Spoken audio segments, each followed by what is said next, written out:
ॐ सहना भवतु सहनौ भुनक्तु सह वीर्यं करवावहै तेजस्विनावधीतमस्तु मा विद्विषावहै। ॐ शान्ति शान्ति शान्तिः।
So we've seen yesterday what is Atma, and Atma is defined as that which is, it's defining words. They are not adjectives which restrict the meaning to indicate one among many. Defining words to show the presence of one thing which is absolute, and that is what it is described as Sat, the existence. And the methodology used is that not the direct meaning but the implied meaning of the word existence is used. And what is the implied meaning? The implied meaning is done through what we call bhagatyaga lakshana. You retain part of the meaning of the word and you give up the other part. So the Sat means existence. You retain the existence part, but you take out the existence which we generally understand to be an existence which is within time and space. So the Sat was defined as that which exists in the past, present and future. Okay? And that is the presence which we saw, which is the truth of time and also truth of every object that exists in time. When you talk about time, the time-space framework is also taken care of, right? So even the space we understand to be relative in nature. So here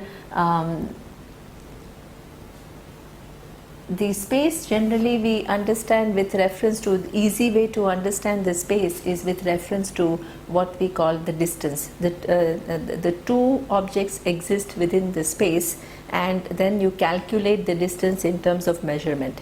Okay? So here you will see that distance that you calculate, let's say 1 foot. Now that measurement is what, again, that 1 foot is nothing but 12 inches. And 1 inch is nothing but one, I don't know how you go down from inch to further. But the fact is that it just goes on being divided and then you cannot find any final unit. Okay?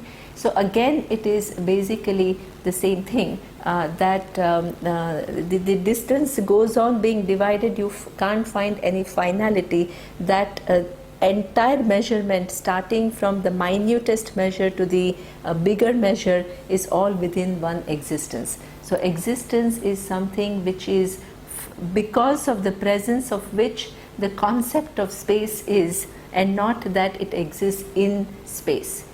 Okay? And what is interesting is that if you look at the finite, the 2 points are giving you a finite distance, but if you keep on counting the dots which are within the 2 points, they are infinite in nature. So how is it possible for infinite points to create a finite distance? Okay? So that way also you begin to see the relativity of the space itself. Okay? And So this existence is that which is the truth of time and space framework, and also it is the truth of every object. Then that existence, you may think for it to be inert, so it was explained to be chit. The second defining word is chit. Chit means consciousness. So consciousness, again, according to us, consciousness, the way we understand, is something which belongs to the knower. Okay, so that means it's confined to me, the person who is abiding in this body. So in order to take away this normal meaning of consciousness, it is explained that that consciousness is not just the truth of the knower, it is the truth of object of knowledge, and also the truth of the means of knowledge also. So if you divide the world in terms of knowledge, okay, there are only three things: the knower, the object of knowledge. The object of knowledge will include everything in the universe. Okay, everything that is known now and can be potentially known. Unknown, also known and unknown, which can potentially be known. And then what is the means of knowledge? Anything can be known through a means of knowledge. All three have their content in consciousness, okay? And consciousness is free from all three. We have seen knower is nothing but a given vritti, the thought in the mind which assumes the status of the knower, which knows every activity that is taking place in the mind.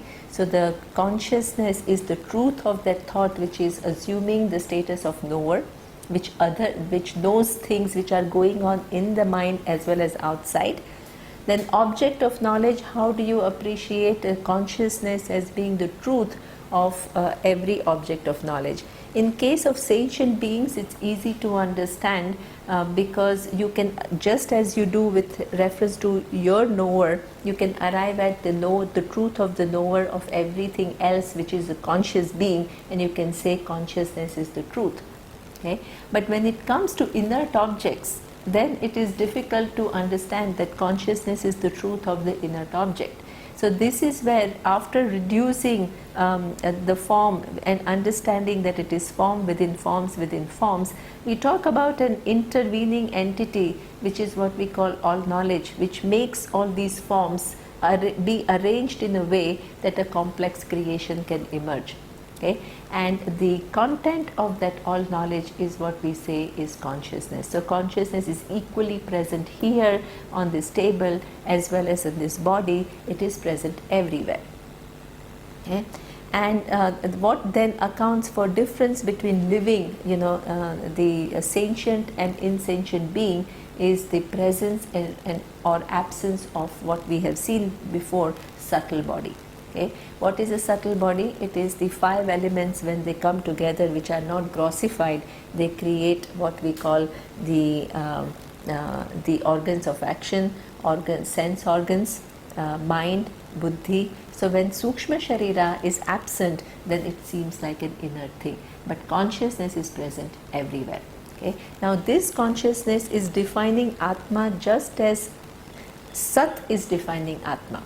So that means that if this consciousness, if Atma is that which stands over 3 periods of time, okay, this consciousness also has to be that which stays in 3 periods of time, from which the time emerges, space emerges, and every object emerges.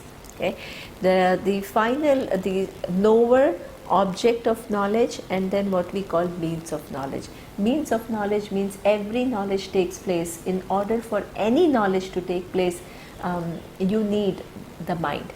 A thought occurs in the mind which corresponds to what is, then this is what we call knowledge. Okay? And that thought, the content of the thought, is also consciousness. So this is how we have seen so far that Atma is not the physical, subtle or causal body. It is not the one which goes through 3 states of experience, namely waking, dream and deep sleep. It is not the 5 koshas. One is Anna, the food, which is physical body. Prana is all your respiratory and other functions, pranic functions, which include digestive and circulatory system. It is not mind, it is not buddhi. Mind is the place where emotions take place. It is not buddhi, where there is cognitive capacity, there is a decision making capacity, there is a status of doer, and it is also not the enjoyer, which engages in the world.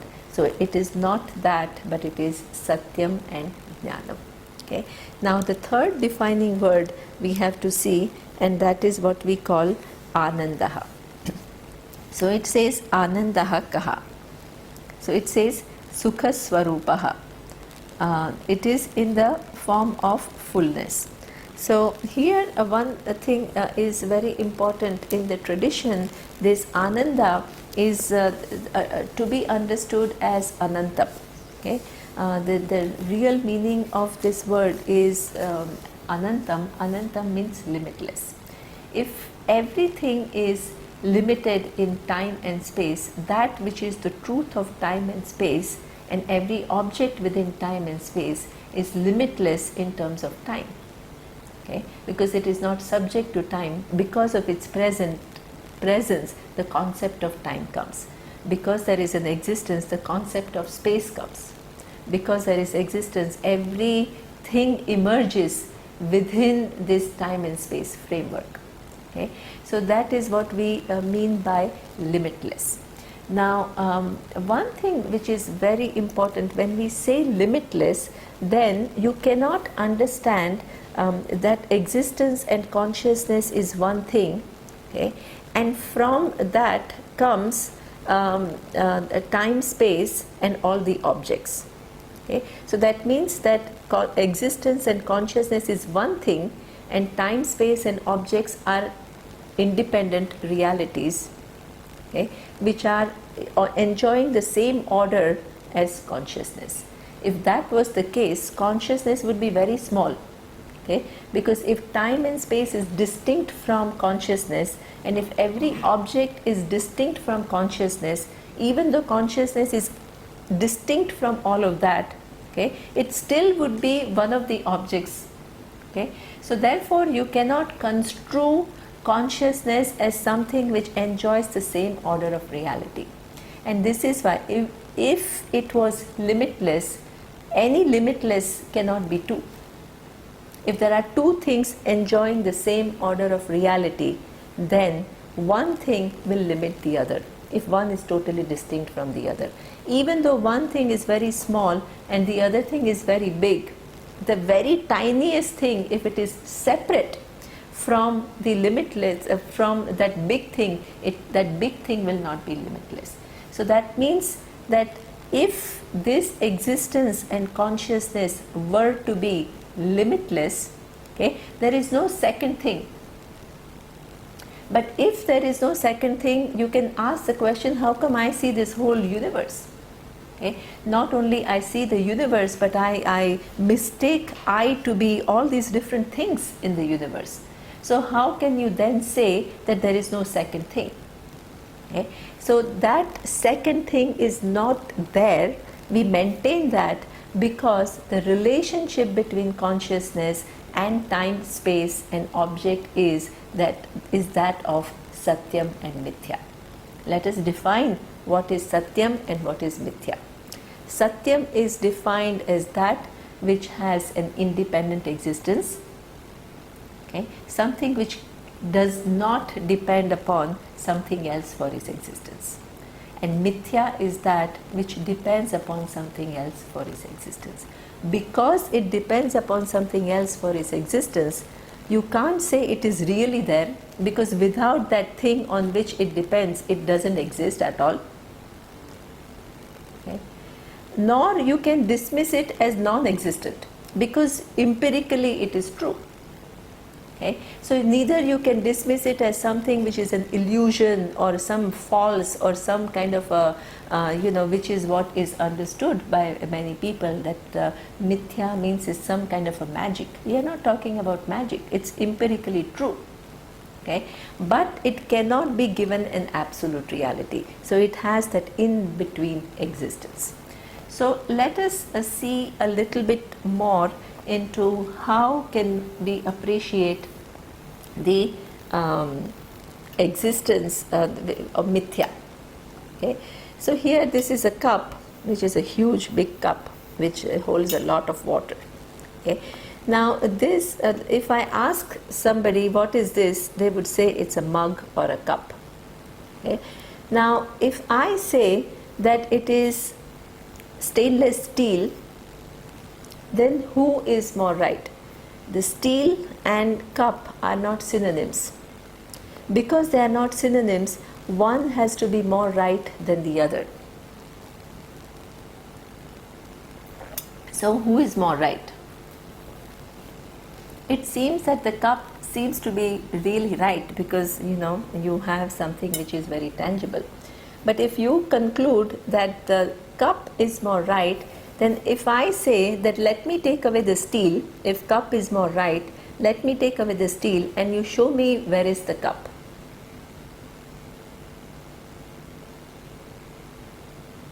You will not find the cup at all.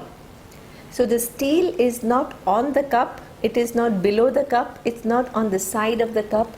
The cup is nothing but steel.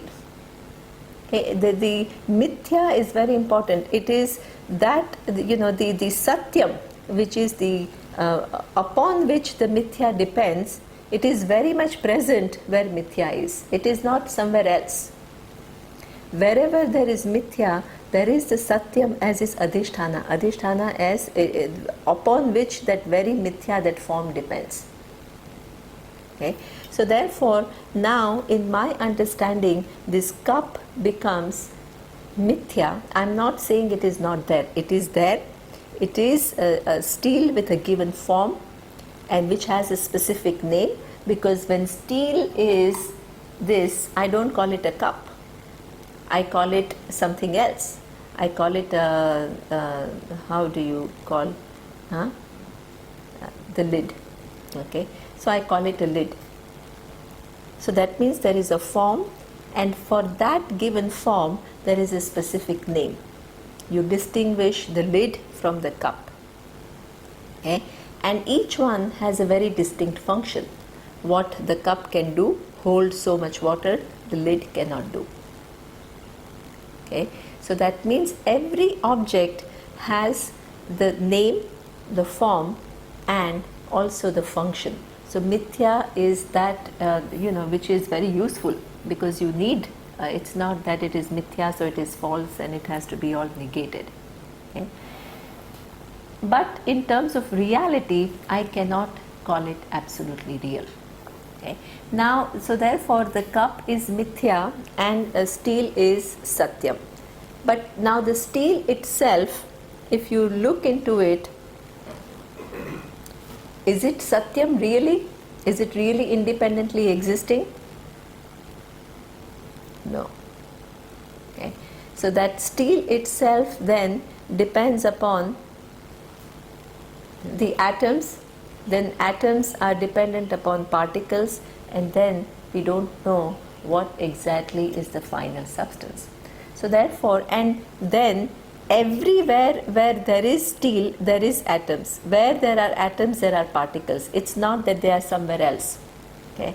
So therefore, the entire cup, starting from the cup to the steel to atoms to particles, is all mithya. Okay. So now if it is mithya, it has a dependent reality, then you have to understand that dependent upon what is this entire, all these different forms which are actually at one place. Okay. So it is as we have seen before, it depends upon existence and consciousness. So that is the building block of the universe, according to us, is not a given object. It's not minutest object, but it is the self, the consciousness and existence from which the whole universe has come about. Okay, so therefore, the presence of the cup does not limit the existence. It doesn't do anything to existence. Okay, it doesn't enjoy the same order of reality as existence, because this is mithya. Existence is satyam, independently existing. Because it is independently existing, and everything else, the cup is upalakshana for any given object in the universe. If every object in the universe, known to me and unknown to me, depends upon something else for its existence, okay, and existence is the only thing which exists independently of every form, then existence is not limited. Okay, so therefore we call it limitless, because there are no two things. Okay, and that is very important, because if you really count, if you have many different steel products and you place 5 different products with 5 different shapes, if you count the forms, you will find, let's say, 5, 6, 7, 10. But if you focus on the content, how many things are there? Everything is only one. The steel in this case always transcends the form, the characteristics of the form.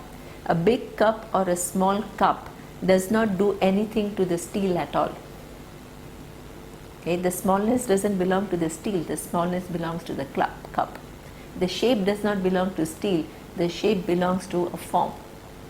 So therefore, that existence becomes totally free from every form, and at the same time every form depends upon it for its existence, and therefore it is limitless. Okay, same thing with reference to consciousness. The consciousness is that existence is consciousness. From consciousness is, all this this whole arrangement, emergence of different subatomic particles, and then putting them together to create this complex universe, where there is an increasing complexity which is acquired at every time that few things come together. Okay.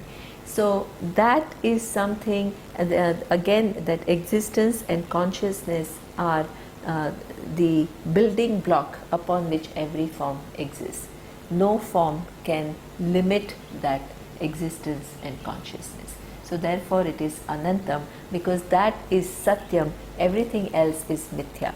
Everything else being mithya, which has a dependent reality, cannot do anything to satyam, which has the independent existence. Okay, so this is what we understand by limitless. Now let us look at why the word limitless is described here as Ananda. Now this has a few reasons.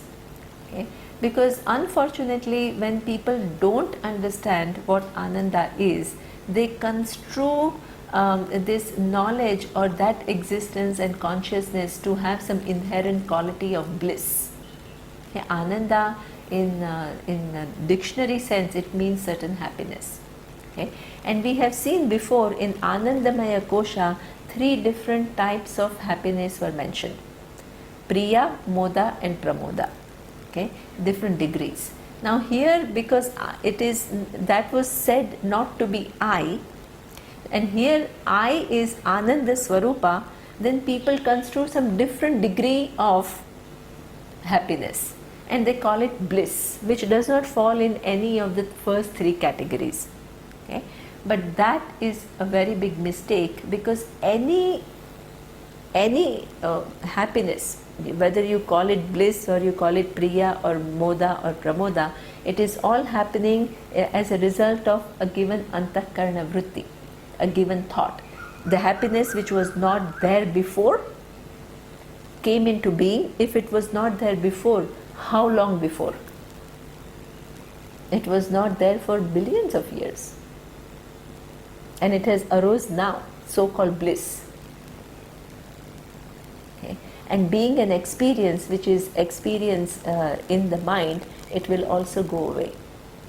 Okay? So therefore you cannot talk about something which is trikale api tishtati, that which is the truth of time, that which is the truth of every object in the universe. Okay? You can't reduce it to having one characteristic called bliss, because if it was bliss inherently, then you will find bliss everywhere, because that is the building block of the whole universe, and that was its inherent characteristic. You will find it everywhere. But you find all kinds of different emotions, and you find that some other things are not capable of any emotions at all. Okay? So that means that you cannot take this meaning of Ananda as any particular type of experience. You have to take it as limitlessness. That is the only possible meaning which makes sense. The limitless Vastu, which inherently has no attribute. Attributes get formulated as particles come together. Itself is not moving either. Everything moves in space. Itself is without any characteristic. Itself is without any movement. Okay? It is one non-dual reality which never undergoes any change whatsoever. Okay? So this is what we understand by Ananda. Now, if the meaning cannot be Ananda, one can ask the question, why is the word Ananda used? Okay? Now, the word Ananda, which means happiness, is used for a given purpose. The main purpose is that what are we all looking for? When we first studied the four Purushartha, we saw that there is Artha, security, Dharma, ethics, Kama, pleasures, and fourth is what we call is freedom. Okay? So we are basically, being the Bhokta, considering ourselves as Bhokta, we are interested in our freedom. The starting point for some can be knowing the truth of the universe, but for most of the people it is getting that personal freedom. Okay? Finding that fulfillment that one is searching for. Okay? So if the fulfillment that I am searching for, I have concluded that through my normal pursuits I cannot find. No matter how much I try, I do find it, but it is momentary. It comes and it goes away. What I am really interested in is lasting fulfillment, which doesn't just come and go and makes me high and dry. So that fulfillment can only be found when I shift my paradigm. Shift my paradigm from thinking that I am one individual who has to engage in the world to get things that are wanted by me to be happy, to another paradigm shift where I understand I am the truth of the whole universe. In me, every object exists. Every object of the past, every object of the present, and every object in the future. All the possibilities. Okay? I am the truth of everything. That is the discovery of the nature of I. Only when I understand my I in that manner, which is in keeping with what the real nature of I is, there is a solution to my fulfillment. Otherwise, there is no solution to my fulfillment. Retaining my individuality and trying to do something, whether it is engaging in the external world or as a yogi manipulating the so-called mind and manipulating the energies, it's not going to solve this problem of inadequacy. Okay? So that means I will be a perennial searcher until the time I discover the nature of myself as the truth of the whole universe rather than one given entity in the universe. But in order to say that, I have to place my I not in the body, not in the mind, not in the in my buddhi, but I have to place it where it belongs, in Sat and Chit. This is what my real nature is. And this body depends upon it. Every body in the universe which is yet to come or which came in the past depended upon it. Whether it was the body of a criminal or the body of a saint, everything. Okay? And that consciousness was never affected by whether it was a saintly body or it was a criminal body. No, it always transcended, because that given attribute is coming together of different things, and itself is always free from that. So Ananda can only be gained, that fulfillment can come when I solve the problem of my existence very fundamentally. The other way to look at it is that even the so-called little Ananda that I take from coming together with coming in contact with different desired objects, what is really the source of that Ananda? Because it is true that in the presence of something which I like, some beautiful jewelry or something, I do feel happy. Or sometimes not a given object, just the memory of a pleasant event can make me happy. So what is happening is, can you then say that that happiness experience is there? Then you have to ask, what is the source of that happiness? Because you experience it. Okay? Can you say that I am the source of happiness? If you are the source of happiness, you don't need necklace, or you don't need a given person, or you don't need anything. Okay? You as the individual you who's searching for happiness. Okay? If the object had happiness, then everybody who has that object, should be happy. But it is not true.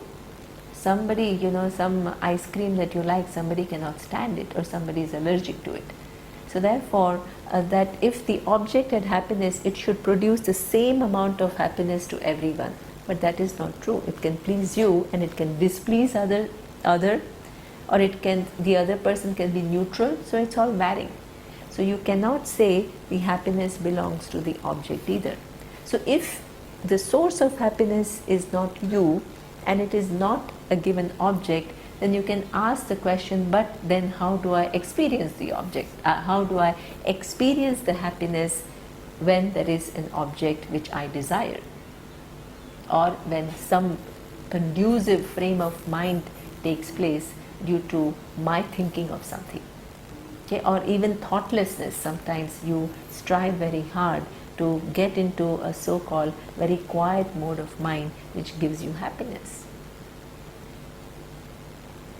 And these are all different manipulation. One is external manipulation, the other one is internal manipulation to get happiness. Okay? So there we say that in that experience of happiness, the seeker and sought, there is a division. Me, the seeker, I want that jewelry. I want a quiet mind. Okay? I want a mind which is non-demanding. So that is me, the seeker. And when I get what I want, whether it is a necklace or the person or a given state of mind, there is the resolution of seeker, me, and the sought. Seeker and sought come together as one whole. And in that resolution, it's a glimpse of one's own limitlessness. Okay, when the demanding mind is kind of resolved for a while, it is able to manifest uninhibited, unrestricted. Like the sun is always a globe, always clear. Okay, and you have a water, and the water is, let's say, polluted. So you are seeing the reflection of the sun, and it all seems a little bit, not clear. For some reason, the wind comes and it blows away the dust which is on top. what happens? You can see the reflection of the sun far more clearly. And this is exactly what it is. The limitlessness is always present. I am always free from any limitation. But that seeking mind creates a kind of division. And that division, when I come in contact with something that I like, it resolves for a while. When that resolution, there is a clarity. And in that clarity, the limitlessness is uninhibited. And that is what we call the normal experience through which I gain happiness. Now, how is this then related to the knowledge? There is a kind of a relationship, because in the normal process, what happens is that we are trying to physically resolve the seeker-sought distance.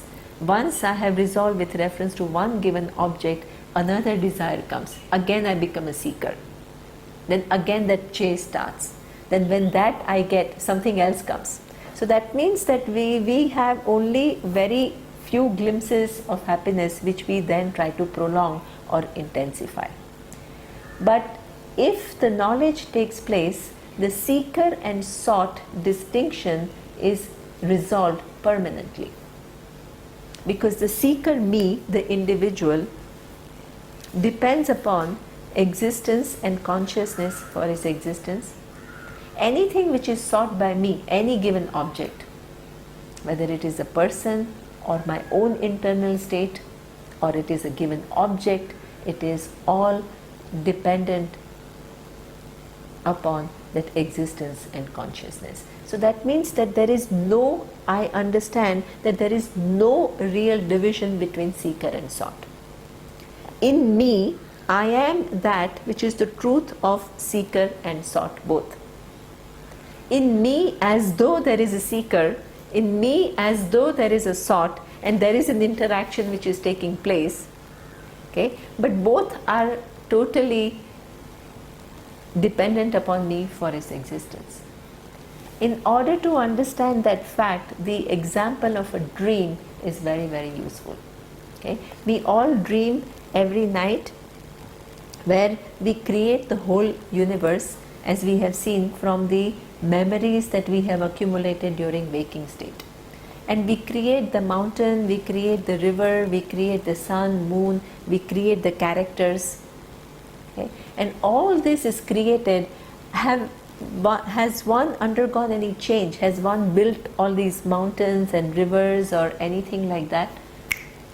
Instantaneously the whole, everything just comes about.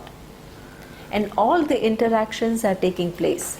Within this interaction, there is one character with whom you say you identify as I. And that I then interacts with different characters in the dream and accumulates different experiences.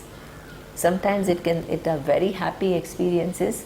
You can think that sitting in Anekatti, you can almost dream that, I'm sitting in Paris, in Champs-Élysées, and having a nice cup of coffee, and it can create a lot of happiness in the dream. Or you can have a nightmare, you can see some scary figure after seeing some horror movie. So it creates these experiences for the character in the dream through the external objects. Okay? But the whole thing exists in one. So the seeker of the dream who wants to go to Paris and manages to go to the Paris and sits in a cafe, and then there is a seeker-sought resolution in the dream which leads to happiness in the dream. Okay? The seeker-sought is resolved which leads to happiness in the dream are both, and then you have another seeking a thing that is taking place. The entire seeker-sought is all within one reality which includes both, and it's free from both. Okay? I'm not any of the characters that I experience in. I always transcend every character. I transcend all the experiences. I undergo no change to become all this.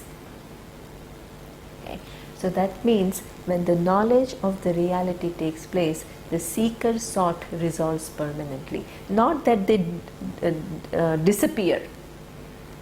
The as though character, the seeker, the person remains, the as though objects remain, but both are understood to be dependent upon one reality.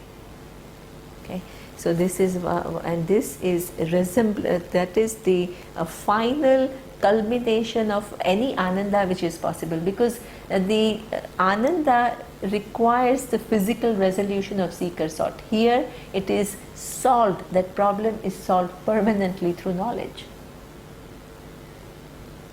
Okay, so therefore we call it ananda. So here what is Atma is Sat, Chit and Ananda, the existence which is consciousness, and that existence which is consciousness is limitless, which is in knowing which is the culmination of all my pursuits, and that is bringing the final fulfillment that I am searching for. Okay. Now then he says, Evam Satchid Ananda Swarupam Swatmanam Vijaniyat.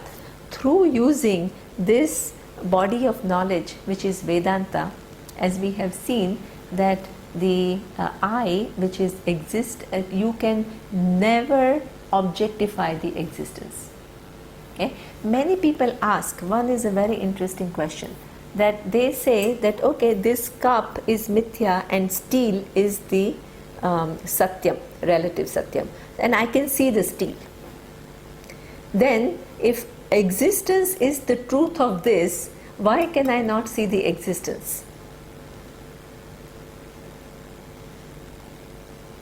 You cannot see existence because existence is not available to you as a given object, an object of perception. It is only available to you in your buddhi as self-evident I. That existence and consciousness is not available to you.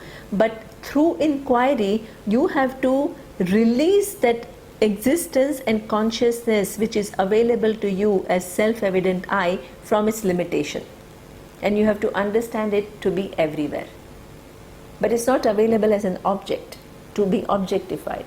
Because if it was an object, then it will become one thing in the universe.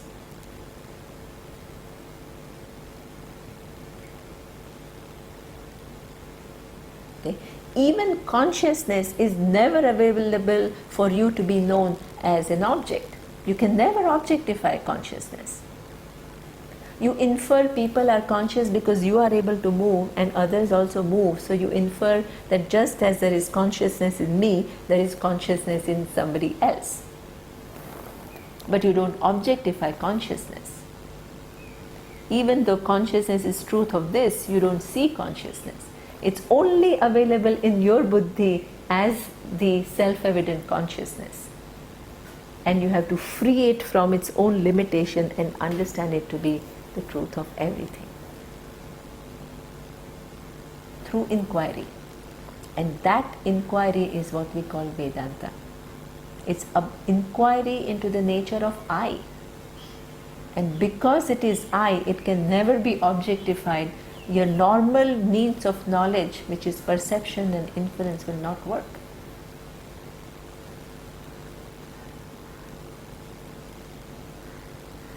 Okay. But what Vedanta says, if it is a pramana, then it can be understood. That reality of that self-existent I can be understood very clearly, as clear as a daylight. It's not a belief because it is about here and now. It's not about future. It's not about some promise. Something will happen and this will become like that. That is just a possibility. Here and now. Right now, the things are like that.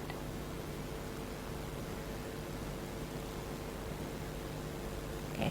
So that is what he says. This way, through Shastra and through a teacher who is equipped with the methodology of how to unfold this knowledge can be known. Vijaniyat. One should know it. It says Satchid Ananda Swarupam Atma Swatmanam, one's own Atma. Okay? It cannot be something which is somebody else's Atma. Generally we think that, oh yeah, the teacher's Atma is Satchid Ananda, limitless, but I am still very, very small and I have a long way to go. Okay? So that is not true. There is only one Atma, there are not many Atmas. And Atma of everything is all one, and that is always free. Okay, so Swatmanam, it's not a concept. We are not creating some philosophical concept where retaining me as me, I'm thinking about something abstract. It's not an abstract inquiry.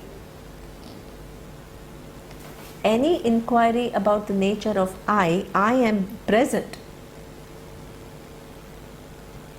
And I just give up the notions about what I am not. But because it makes me explore into realms where I have not explored, it seems like abstract to me. Because it makes me give up my existing framework, which is such a strong framework with which an orientation that I have about who I am. So when that is broken down, it seems like an abstract thing. People find it very difficult to conceive, that I, which is not here, confined. But actually speaking, it is not an abstract inquiry. It is the only thing which is known to you so intimately, and about that you gain certain clarity. Clarity in a way that it is as clear as daylight what the nature of I is, without any doubts. Okay, so this is what Swatmanam Vijaniyat, what that I am, that Sat Chit Ananda Swarupam. I am of the nature of existence, consciousness which is limitless. Okay, now the next question comes, okay, I am this reality which is the truth of everything, and I am not any of the three things that I had taken myself to be. But how did this whole world come about? Okay, where I am somehow as though confined to one body, where there is some kind of and then there is this whole world that is given, where I continue to do interaction with. Okay, so how did this whole setup come about? So that is the next question, and that we will see in the next class. Om Purnamadah Purnamidam Purnat Purnamudachyate Purnasya Purnamadaya Purnamevavashishyate. Om Shanti Shanti Shanti. Om Shri Gurubhyo Namaha. Harihi Om.